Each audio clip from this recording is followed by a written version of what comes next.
Halo juragan, kembali lagi bersama Toko Deres. Menanam cabai juga seperti tanaman lainnya ya, dia juga gampang terkena virus dan juga penyakit yang umum menyerang tanaman sayur-sayuran.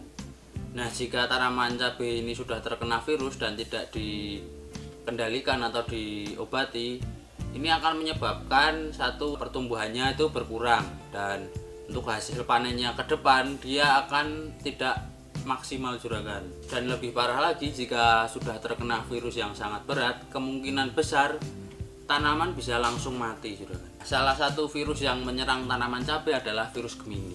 Nah, mungkin juragan sudah tidak asing dengan virus ini karena juga virus ini sering sekali muncul saat kita menanam, baik itu maupun cabai keriting, cabai rawit dan cabai besar ya juragan. Cabai yang terkena Gemini virus ini dia pertumbuhannya akan lambat ya juragan. Jadi dia cenderung pohonnya itu kerdil atau kecil, hanya segitu-segitu saja. Dan jika tanaman Gemini virus ini sudah terkena virus, itu ada tanda-tandanya juragan. Nah, tanda yang bisa dilihat antara lain, salah satu contohnya itu adalah daun berwarna kuning. Yang menyebabkan daun berwarna kuning itu adalah klorofil yang ada di daun itu mati ya juragan, rusak. Jadi dia tidak bisa istilahnya memasak di sana, karena daun itu adalah tempatnya memasak, biar kan ada nutrisi itu dari akar nanti diserap ke daun dan nanti diolahnya di daun. Nah, karena klorofil ini rusak, dia jadi tidak bisa mengolah unsur-unsur yang diterima dari akar dan buahnya langsung akan menguning.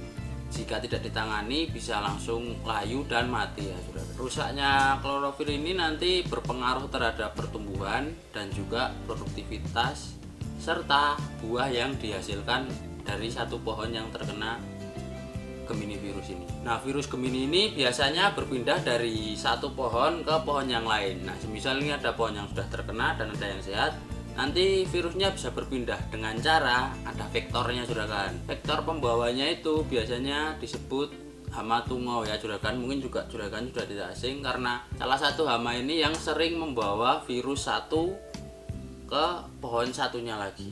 Bukan sering sih, tapi ada aturannya untuk penyemprotan pestisida dan yang lainnya. Itu bertujuan agar serangga-serangga tidak menyerang dan memindahkan virus dari satu pohon ke pohon yang lainnya. Jadi untuk penyemprotan pestisida itu juga harus dilakukan dengan aturannya juragan, harus ada takarannya, waktunya, dan jangan berlebihan ya juragan, karena kalau berlebihan juga tidak bagus untuk pohonnya sendiri. Nah, efek dari Gemini virus ini tentunya akan mengurangi proses fotosintesis karena klorofil yang ada di daun itu rusak dan cenderung proses pertumbuhannya di pertumbuhan vegetatif maupun genetatif dia akan berkurang juragan dan kurang maksimal. Nah, untuk penyakit Gemini virus ini dia bisa menyerang di kapan saja ya juragan, tidak pandang bulu, mau di awal tanam maupun sampai di pasca panen. Jadi tetap harus berhati-hati dan selalu mengontrol tanaman juragan. Untuk fase pertama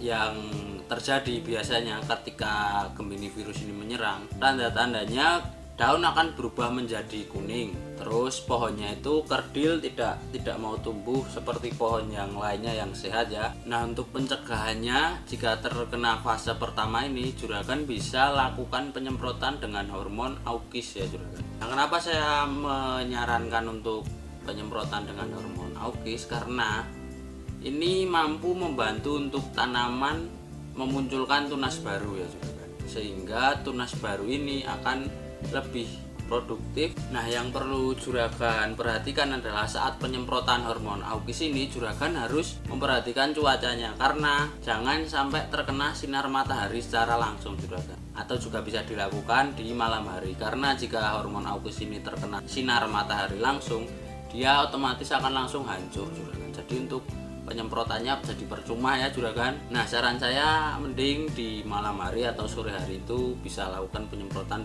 dengan hormon aukis ini. Nah, untuk mengurangi terjadinya serangan Gemini virus ini juragan bisa mengurangi hama-hama yang ada di kebun atau serangga yang ada di kebun, sehingga serangga ini tidak berpotensi untuk membawakan penyakit dari satu tanaman ke tanaman yang lainnya. Nah, kemudian juragan harus memastikan tanaman ini mempunyai daya tahan yang baik dengan asupan yang memadai seperti nitrogen, kalium, fosfor, serta enzim yang dibutuhkan oleh tanaman juga. Kenapa saya bilang seperti itu? Karena virus ini sangat sulit diobati, bahkan untuk obat yang sangat manjur sekarang masih belum ditemukan ya juragan.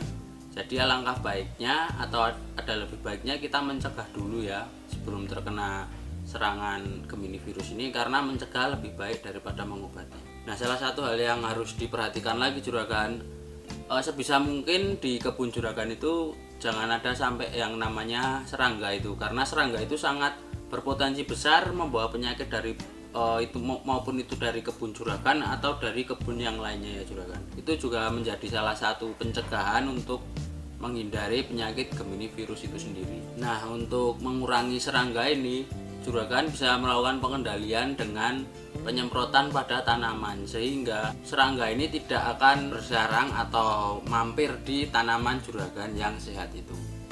Untuk penyemprotannya bisa pakai berbagai macam obat ya juragan, di toko pertanian itu sudah disediakan sangat banyak. Nanti bisa dibeli sendiri sesuai kecocokan juragan, sesuai kantong juragan, dan sesuai pilihan juragan. Selain itu juragan juga bisa menambahkan asam amino.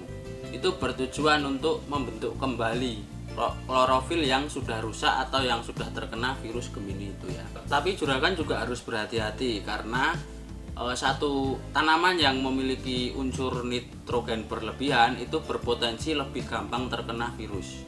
Nah, walaupun tanaman ini butuh unsur nitrogen, tapi juragan harus memberikan sesuai takaran, atau kita lihat dulu pohonnya ini kekurangan nitrogen atau tidak. Jika memang kekurangan bisa ditambahkan, jika tidak ya tidak usah ditambahkan lagi. Meskipun daunnya itu berwarna hijau, di sisi lain daun itu akan gampang terkena virus jika kandungan nitrogennya terlalu tinggi.